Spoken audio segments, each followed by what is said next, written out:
बिस्मिल्लाहिर्रहमानिर्रहीम। Coffee delight की recipe के साथ हाज़िर हूँ, जो कि बहुत झटपट बनती है। इस रमज़ान किसी इफ्तार पार्टी में ज़रूर इसको ट्राई कीजिएगा। इसके लिए मैंने 2 से 3 पैकेट लिए हैं मैरी बिस्किट्स के, और मैंने ली है इसमें इंस्टेंट कॉफ़ी 3 से 4 टेबलस्पून।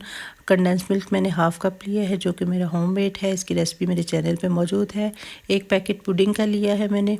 सबसे पहले 2 कप मैंने व्हिपिंग क्रीम को बॉल में डाल के इसको बीट किया, फिर मैंने पुडिंग डाली, फिर मैंने इसको थोड़ा सा बीट किया, फिर मैंने कंडेंस मिल्क ऐड करके इसको थोड़ा सा व्हिप किया। कंडेंस मिल्क की रेसिपी मेरे चैनल पे मौजूद है, आप ज़रूर विज़िट कीजिएगा। ये हमारी क्रीम रेडी है।